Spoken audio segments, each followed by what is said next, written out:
Ma non è tutto qui. Molto ci sarebbe ancora da vedere, ma e ora davvero tutto diviene una favola. Bisognerebbe che l'uomo fosse fatto in un'altra maniera, che potesse uscire dal mondo che la natura gli ha destinato, spezzandone i limiti.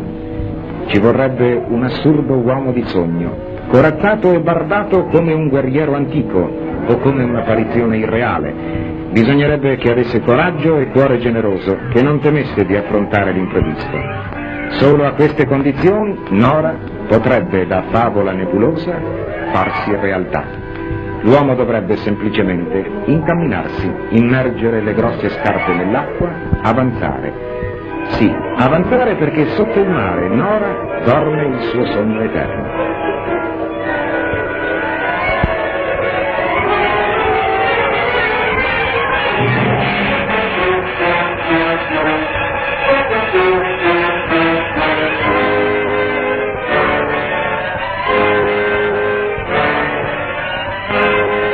La fine di Nora fu uno sconvolgimento improvviso della terra e del mare.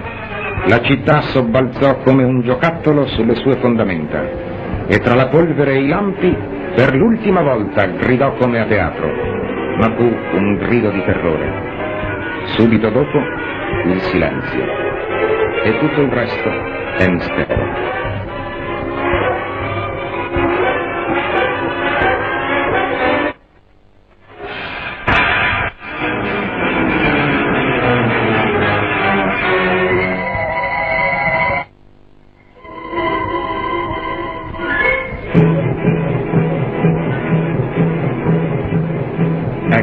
L'uomo scompare, è come se avesse aperto il libro dell'ignoto, ora non c'è che leggerlo.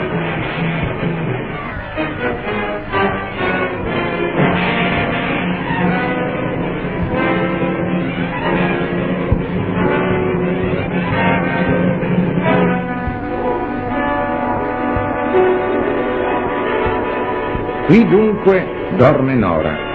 Come sempre la favola ha un fondamento di vero, non è solo frutto della fantasia della gente. Curvi fuori bordo a seguire con gli occhi la fiocina in cerca di preda, i pescatori videro qualcosa, come un mondo sconosciuto che ricordava il loro stesso mondo, con vie e piazze, case e muraglie di pietra. Alcuni di loro forse si tuffarono ansiosi di trovare un tesoro, ma o non tornarono più o lottarono invano con le gelide correnti. L'uomo della nostra favola, una favola vera, può invece quel che agli altri è negato. Le solitudini marine gli sono familiari come la terra dalla quale proviene. Egli vi si muove tradendo appena lo sforzo fisico cui l'elemento nuovo lo sottopone, ma intanto i suoi occhi sono spalancati a frugare il mistero della città sommersa. Nella liquida tomba la città vive una vita assurda, tutta riflessi e silenzio. Unica e nuova per le città degli uomini destinate a sparsi nel sole, con la voce del vento che riga il loro abbandono. 1000 e più anni sotto il mare.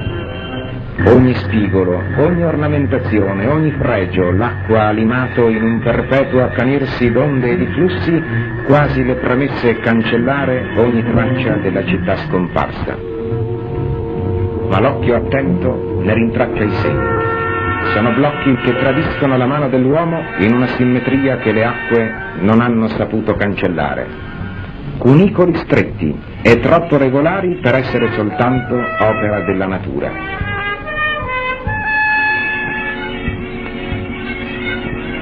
Probabilmente la parte sommersa della città è quella del porto. Queste che sembrano crepe della roccia sono forse le anguste vie dei quartieri più umili, prossimi ai depositi di anfore d'olio e di vino che attendevano l'imbarco sulle grandi navi olearie. Grossi travi pietrificati giacciono tra i ruderi, forse frammenti di tetti.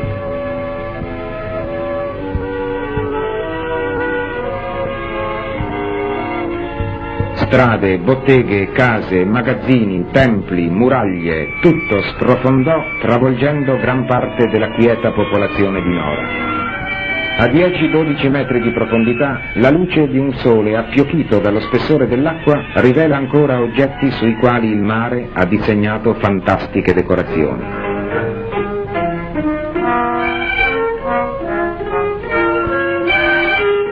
Il fondo ora si è abbassato ancora. Oltre i 15 metri l'occhio dell'uomo non può più penetrare agevolmente. L'acqua è divenuta pesante come piombo, la luce è fioca e spettrale. Il mare oppone all'intruso la sua silenziosa ostilità. Ma la nostra favola vera è finita. L'uomo che ci ha guidati in questa fantasia reale ha fatto quanto poteva, ma il mistero di Nora resta ancora in gran parte da penetrare. La città seguita il suo sonno millenario nella liquida culla. A destarla, alla fine dei secoli, varranno solo le mitiche trombe dell'Apocalisse, il cui squillo penetrerà come una lama nell'eterno silenzio del mare.